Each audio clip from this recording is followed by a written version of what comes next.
बिस्मिल्लाहिर्रहमानिर्रहीम, अस्सलाम वालेकुम।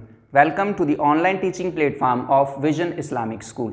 आज से पहले हम इन प्लेटफॉर्म्स को, चाहे वो यूट्यूब है, चाहे वो फेसबुक का पेज है, इसको हम स्कूल की एक्टिविटीज़ शेयर करने के लिए इस्तेमाल किया करते थे। लेकिन अब हमने फैसला किया है कि इस प्लेटफॉर्म को बच्चों की ऑनलाइन टीचिंग के लिए इस्तेमाल करें। उसके लिए क्या करेंगे, हम मुख्तलिफ सब्जेक्ट्स के ऊपर वीडियो लेक्चर रिकॉर्ड करेंगे और इस प्लेटफॉर्म के ऊपर अपलोड करेंगे ताकि स्टूडेंट्स, वो 9th क्लास के हों, 10th के हों, 11th के हों, 12th के हों, वो स्टूडेंट्स इन वीडियो लेक्चर से इस्तेफादा हासिल कर सकें। इसके लिए आपने क्या करना है कि हमारे यूट्यूब चैनल को और फेसबुक पेज को आपने लाइक एंड सब्सक्राइब कर लेना है ताकि आपको वीडियो लेक्चर्स बर वक्त मिलते रहें। मैं इस प्लेटफॉर्म से आप लोगों के साथ केमिस्ट्री और बायोलॉजी के मुख्तलिफ टॉपिक्स को शेयर करूँगा। अगर आप 9th क्लास के स्टूडेंट हैं, 10th के हैं, 11th के हैं, 12th के हैं और किसी खास टॉपिक को, केमिस्ट्री और बायोलॉजी के किसी खास टॉपिक को समझना चाहते हैं, तो आप नीचे कमेंट सेक्शन में आप अपने टॉपिक का नाम लिखें। हम अपनी पूरी कोशिश करेंगे कि सबसे पहले आपके उस टॉपिक को डिस्कस करके उसकी वीडियो बना के आपसे शेयर की जाए। मैं केमिस्ट्री, जैसे आपको बताया कि केमिस्ट्री और बायोलॉजी को डिस्कस करूंगा, सबसे पहले मैं आज केमिस्ट्री के इंट्रोडक्शन के ऊपर छोटी सी वीडियो बना के आपसे शेयर करना चाहता हूं ताकि आपको पता चले जो केमिस्ट्री का सब्जेक्ट है ये कोई रॉकेट साइंस नहीं है, ये कोई एस्ट्रोनॉट्स की साइंस नहीं है। जो क्योंकि बाज़ बच्चों को केमिस्ट्री का सब्जेक्ट बहुत टफ लगता है। टफ इसलिए लगता है कि उन्होंने इस सब्जेक्ट को शुरू से और बेस से नहीं पढ़ा होता और बेस से समझने की कोशिश नहीं की हुई होती। कोई भी सब्जेक्ट हो, अगर आपके पास उसका बेसिक नॉलेज नहीं है तो आप उस सब्जेक्ट को अच्छे तरीके से ना समझ सकते हैं, ना पढ़ सकते हैं, ना किसी को समझा सकते हैं। तो आपने कोशिश ये करनी है कि सबसे पहले हर सब्जेक्ट के बेसिक चीज़ों को समझने की कोशिश करनी है और उनको जो है वो पढ़ने की कोशिश करनी है। असातिज़ा से समझें, मुख्तलिफ यूट्यूब चैनल्स के ऊपर लेक्चर्स पढ़े हुए हैं, उनको समझने की कोशिश करें। जब आपको बेसिक्स आ जाते हैं तब वो सब्जेक्ट आपके लिए आसान हो जाता है। तो आज मैं आपको केमिस्ट्री की डेफिनेशन को एक्सप्लेन करके बताऊंगा कि केमिस्ट्री असल में कौन सा सब्जेक्ट है, इसमें हम किस चीज़ को स्टडी करते हैं। यहाँ पे डेफिनेशन लिखी हुई है केमिस्ट्री की।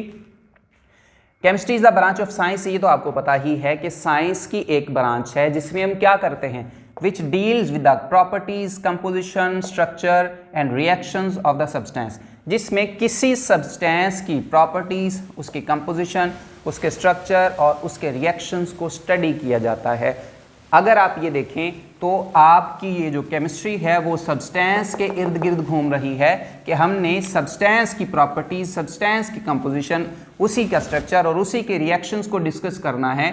और ये केमिस्ट्री जो है वो सब्सटेंस के इर्द गिर्द घूम रही है। दूसरी बात, इसके अंदर हम क्या चीज़ डिस्कस करते हैं कि फिजिकल और केमिकल चेंजेस जो होते हैं सब्सटेंस के, वो भी हम इसी के अंदर पढ़ते हैं। और फिर वो लॉज एंड प्रिंसिपल्स जो कि इन चेंजेस को गवर्न करते हैं, उनको भी हम इसी केमिस्ट्री के अंदर ही पढ़ते हैं। तो पता ये चला कि जो केमिस्ट्री है आपकी वो सब्सटेंस के इर्द गिर्द घूम रही है। तो सबसे पहले हम इस सब्सटेंस को समझने की कोशिश करते हैं कि what is the substance. Substance is the pure form of matter. ये मादे की खालिस हालत है, मादे की खालिस हालत है। उर्दू में मादा और इंग्लिश में उसको मैटर कहते हैं। और ये मैटर और ये मादा आपने बहुत छोटी क्लासेस में सीख लिया था कि क्या होता है, उसको मैं आपको थोड़ा सा एक्सप्लेन भी कर देता हूँ।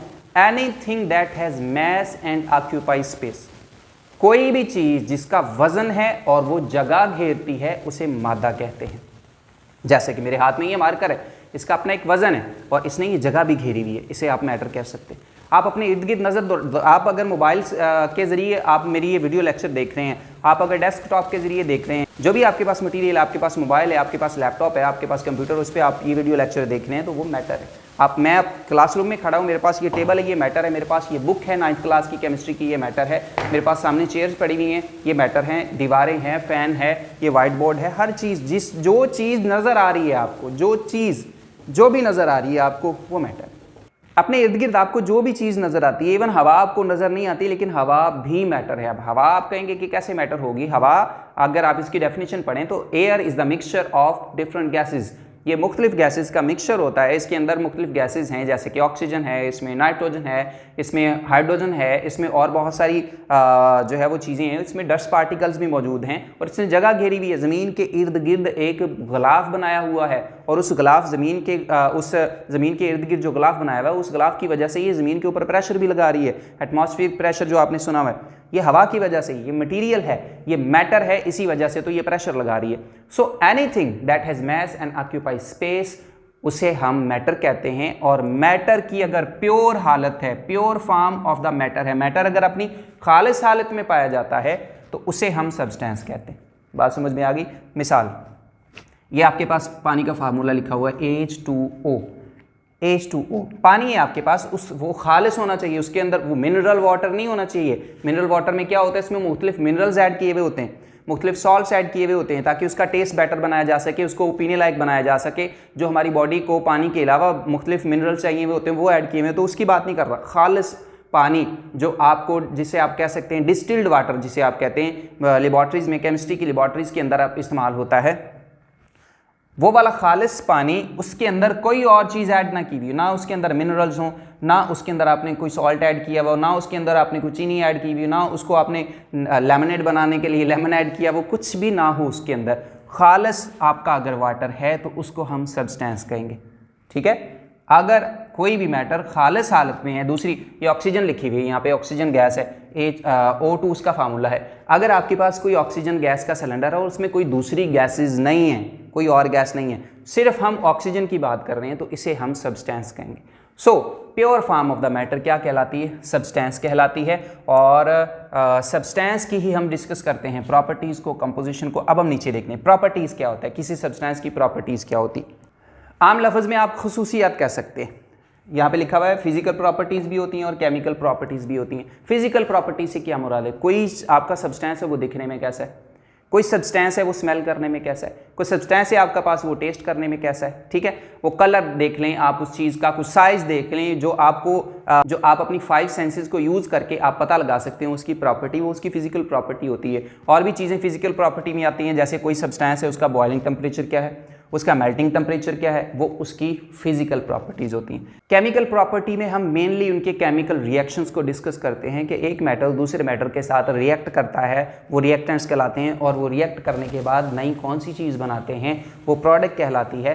तो ये रिएक्शंस मेनली जिस चीज़ को हम डिस्कस करते हैं वो केमिकल प्रॉपर्टीज़ के अंदर डिस्कस करते हैं कि उनकी केमिकल प्रॉपर्टीज़ क्या होती हैं, वो किस तरह बिहेव करते हैं, किसी से रिएक्ट करते हैं तो क्या बनाते हैं। तीसरी चीज़ जो हम इसमें डिस्कस करेंगे वो कंपोजिशन है। कंपोजिशन क्या होता है कि कोई मैटर, कोई सब्सटेंस किस चीज़ से मिलकर बना हुआ है। वाटर की बात करते हैं, H2O, दो वाटर के एक मालिक्यूल के अंदर 2 हाइड्रोजन के एटम हैं और 1 ऑक्सीजन का एटम है। जब आप ये बता रहे हैं तो एक्चुअली आप उसकी कंपोजिशन बता रहे हैं। आपके टेबल सॉल्ट घरों में इस्तेमाल होता है, खाने में इस्तेमाल होता है, आप बताते हैं कि उसका जो फार्मूला है वो NaCl है, आप उसकी कंपोजिशन बता रहे हैं। कौन सा एलिमेंट कितना पाया जाता है, उसके कितने एटम्स पाए जाते हैं एक मालिक्यूल के अंदर, कितना मैस पाया जाता है, दूसरे एलिमेंट के एटम का मैस कितना पाया जाता है, आप उसकी क्या बता रहे हैं? कंपोजिशन बता रहे हैं। अगली जो चीज़ डिस्कस करनी है वो है जी स्ट्रक्चर। स्ट्रक्चर क्या है? स्ट्रक्चर किसी भी चीज़, कोई भी आपके पास मैटर है, जैसे पानी की मिसाल ले लेते हैं। पानी, ये इसमें 2 हाइड्रोजन के एटम्स हैं और 1 ऑक्सीजन का एटम है। ये आपस में किस तरह केमिकली बॉन्डेड हैं, ऑक्सीजन कहाँ पे एग्जिस्ट कर रहा है, हाइड्रोजन कहाँ पे एग्जिस्ट करते हैं। यहाँ पे मालिक्यूल का जो स्ट्रक्चर है वो बना के मैंने शो करने की कोशिश की है। ये ऑक्सीजन का एटम है, उसके ऊपर ये 2 लॉन पेयर्स हैं, एक ये लॉन पेयर ऑफ इलेक्ट्रॉन है, एक ये लॉन पेयर ऑफ इलेक्ट्रॉन है। अलग से मैं डिस्कस करके बताऊंगा कि लॉन पेयर्स ऑफ इलेक्ट्रॉन क्या होते हैं। सिंपली यहाँ पे ये बता देता हूँ, ये वो इलेक्ट्रॉन्स के जोड़े होते हैं जो बॉन्डिंग में हिस्सा नहीं ले रहे होते, उनको हम लॉन पेयर्स कह देते हैं। और यहाँ पे एक हाइड्रोजन लगा हुआ है, यहाँ पे भी कोवेलेंट बॉन्ड बना हुआ है हाइड्रोजन के साथ, यहाँ पे भी कोवेलेंट बॉन्ड बना हुआ है, एक इलेक्ट्रॉन के इश्तराक के साथ, म्यूचुअल शेयरिंग के साथ ये बॉन्ड बने हुए। ये आपका उसका वाटर के मालिक्यूल का स्ट्रक्चर है। ये हम केमिस्ट्री के अंदर डिस्कस करते हैं। अगली चीज़ जो डिस्कस करते हैं वो रिएक्शंस हैं, जिसका पहले भी मैं आपको जिक्र कर चुका हूँ कि रिएक्शंस, एक मैटर जैसे ये पानी कैसे बना था, पानी बना था जी, हाइड्रोजन गैस है, इसने ऑक्सीजन गैस के साथ रिएक्ट किया था और वाटर का मालिक, इसको बैलेंस बाद में कर लेंगे, सिर्फ समझाने के लिए कि ये हाइड्रोजन ऑक्सीजन के साथ रिएक्ट करती है और ये वाटर का मालिक्यूल बनता है। This is called reaction. ये रिएक्शंस भी हम किस में डिस्कस करते हैं? ये केमिस्ट्री के अंदर डिस्कस करते हैं। अब मैं आपको ये बताना चाहता हूँ कि केमिस्ट्री जो है, क्या ये ऐसा सब्जेक्ट है जो बहुत टफ है, जो हमारे इर्द गिर्द एग्जिस्ट ही नहीं करता, जिसको हम सिर्फ रटा मारना पड़ता है? ऐसी बात नहीं है। आप अपनी डेली लाइफ की कोई चीज़ भी उठाकर देख लें, आपको उसके अंदर केमिस्ट्री नज़र आएगी। डेली लाइफ एग्जाम्पल मैंने कुछ लिखने की कोशिश की है, वैसे तो बहुत ज़्यादा है, तो आपको समझाने के लिए कुछ एग्जाम्पल्स मैंने यहाँ पे नोट किए हैं। आपको बताता हूँ कि chemistry in the daily life, सबसे पहले तो आप जो है वो डाइजेशन, अगर आप अपनी देखें, कोई चीज़ आपने खाई है, आप खाते हैं उसको, वो आपके मुंह से एसोफेगस, एसोफेगस से स्टमक, स्टमक से इंटेस्टाइन, वो स्मॉल इंटेस्टाइन, फिर उसके बाद लार्ज इंटेस्टाइन, वहाँ तक जाती है, वो डाइजेस्ट होती है।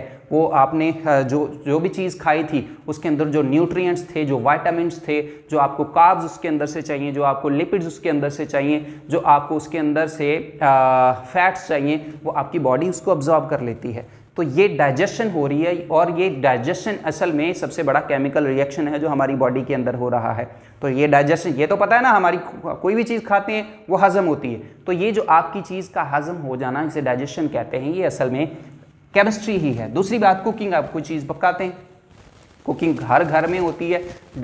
डाइजेशन की बात हो रही है तो साथ ही कुकिंग की भी हो जाती है। तो ये कुकिंग भी एक केमिस्ट्री की एक डेली लाइफ एग्जांपल है। उसके बाद बेकिंग आ जाता है, बेकरी प्रोडक्ट्स मुख्तलिफ बनती हैं, आप बिस्किट खाते हैं, आप ब्रेड खाते हैं, आप मुख्तलिफ केक्स खाते हैं, वो बेकिंग के अंदर आ जाता है। वो भी केमिस्ट्री को इन्वॉल्व करके काम होता है। फूड प्रिजर्वेशन, फूड को आप प्रिजर्व करते हैं, उसको लंबे अरसे तक बचा के रखना चाहते हैं, उसके लिए मुख्तलिफ केमिकल्स इस्तेमाल होते हैं, केमिस्ट्री इन्वॉल्व है उस पर। आपके सोप्स एंड डिटर्जेंट्स, नहाते हैं, सुबह सुबह उठते हैं, फ्रेश होते हैं, नहाते हैं, सोप लगा के अपने स्वेट वगैरह को, मुख्तलिफ डस्ट पार्टिकल्स को रिमूव करने की कोशिश करते हैं। वो सोप कैसे बना? वो सोप केमिस्ट्री ने बनाया। मुख्तलिफ डिटर्जेंट्स जो आप अपने घरों में इस्तेमाल करते हैं बाकी चीज़ों को साफ़ करने के लिए, केमिस्ट्री को इस्तेमाल करके बने हैं। आपकी टूथपेस्ट है, आप दांत साफ़ करने के लिए इस्तेमाल करते हैं, केमिस्ट्री ने बनाई है उसको, उसके अंदर केमिस्ट्री इन्वॉल्व है। मेडिकेशंस हैं, जितनी भी मेडिसिन्स हैं उसके अंदर केमिस्ट्री इन्वॉल्व है। केमिकल रिएक्शंस मुख्तलिफ करवाते हैं, मुख्तलिफ सब्सटेंसेस का नए सब्सटेंसेस बनाते हैं। वो नए सब्सटेंसेस हमारी बॉडी के अंदर जाके किसी न किसी बीमारी का रिलीफ हमें दे रहे होते हैं। मेडिकेशंस केमिस्ट्री है। उसके बाद एंटीसेप्टिक्स हैं,